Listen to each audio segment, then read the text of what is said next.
আমি অ্যাক্টর, এটা আমার কাজ।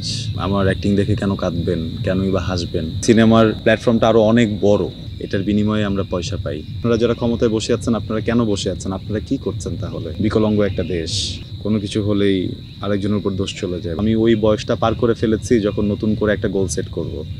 আপনি আমার অ্যাক্টিং দেখে কেন কাঁদবেন, কেনই বা হাসবেন? এটা শুধু আমার না, আমার যেই নায়িকারা আপনাকে কথাগুলো বলেছে তাদেরও কাজ এইটাই।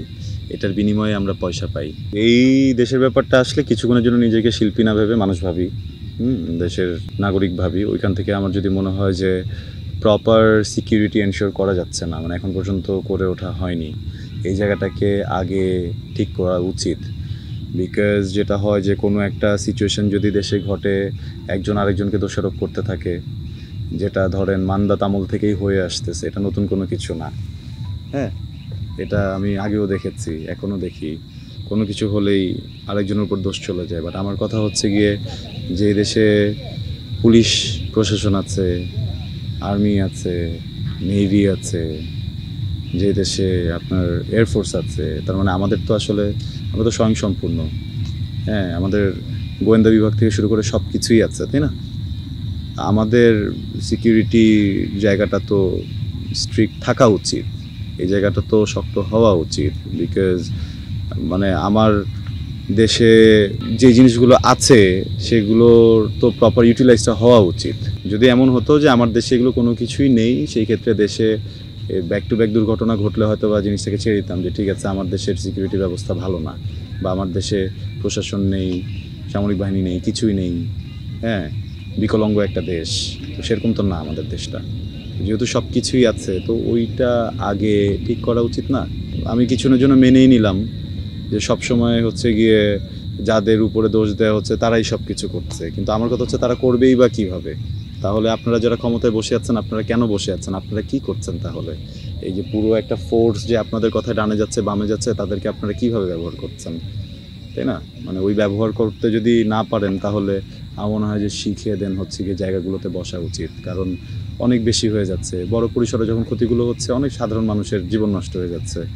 এই কিছুদিন আগে একটা অগ্নিকাণ্ডে কত কিছু পুড়ে গেল, কত মানুষের ব্যবসা ধ্বংস হয়ে গেল। এখন ওই যে একটা স্টেটমেন্ট দিয়ে কি সেই ব্যবসার ক্ষতিপূরণ দেওয়া সম্ভব নাকি? কারো স্টেটমেন্টে তো ব্যবসার ক্ষতিপূরণ হবে না। তো ওই জায়গাগুলোকে ফিক্স করতে হবে যেন এই ক্ষতিগুলো না হয়। আমি সাধুবাদ জানাই, অনেক ধরনের বড় বড় ডিসিশন নেওয়া হচ্ছে, ঘটানো হবে, গ্রেট। কিন্তু গোড়া থেকে সমস্যাটা আগে দূর করতে হবে। বরাবর যদি সব জায়গা থেকে একই রকম উত্তর আসে, তাহলে তো আসলে কোথাও কোনো পার্থক্য থাকছে না।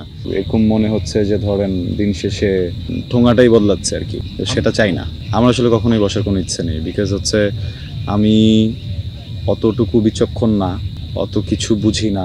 ওইখানে বসে যে ধৈর্যের সাথে ওই কাজগুলো করা আসলে কখনোই আমার গোল ছিল না। প্রত্যেকটা মানুষের তো আসলে একটা বয়স পরে এসে মানে গোল সেট হয়ে যায়। তো আমি ওই বয়সটা পার করে ফেলেছি যখন নতুন করে একটা গোল সেট করব। আমার যেগুলো গোল ছিল আমি সেখানেই আছি, সেগুলোই করে যাচ্ছি। ওইখান থেকে আমার আসলে দূর দূর পর্যন্ত কোনো ইচ্ছা নেই। খুব সহজভাবে যদি বলি, আসলে নাটক থেকে যারাই সিনেমাতে গিয়েছেন, যতটুকু সময় তারা এই ইন্ডাস্ট্রিতে দিয়েছেন, তাদের ক্যারিয়ারে দিয়েছেন, আমার তো এখনও অতটুকু সময় হয়ে ওঠেনি। হ্যাঁ, আমি যেহেতু এখনও এখানেই স্ট্রাগল করছি, যেহেতু এখানেই এখন হিমশিম খাই থেকে থেকে, সো স্বাভাবিকভাবেই সিনেমার প্ল্যাটফর্মটা আরও অনেক বড়, ওখানকার ফাইটটা আরও অনেক বড়। তো ওইটার জন্য আমার তো প্রিপারেশন দরকার। তো সময়ের আসলে কবে বলা সম্ভব না, কারণ এই পৃথিবীর সকল কিছু সৃষ্টিও আমার না, বা সব কিছু নির্ধারণও আমার করা না। উপরে একজন বসে আছেন। হ্যাঁ, তো আমি আসলে ভবিষ্যৎ সম্পর্কে তো বলতে পারবো না, কারণ আমি তো কখনো ভবিষ্যৎ দেখিনি। আমি একটা গল্প লিখেছি, গল্পটা আমি রাইটার দয়াল সাহার সাথে শেয়ারও করেছি। গল্পটার নাম সিন্ডিকেট বাদল। তো এখন পর্যন্ত আমরা গল্পটা লক করাতে পারিনি, বিকজ অনেক অ্যারেঞ্জমেন্ট আছে।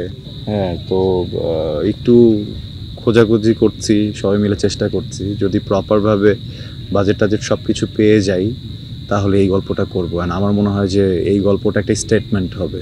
এইটা বলবো না এখনই, গল্পে আমাকে একটু ভিন্নভাবে দেখবেন আপনারা। যেইভাবে কেউ আশা করেনি ওইভাবে দেখবে, এমন কোনোভাবে আপনারা আমাকে দেখবেন।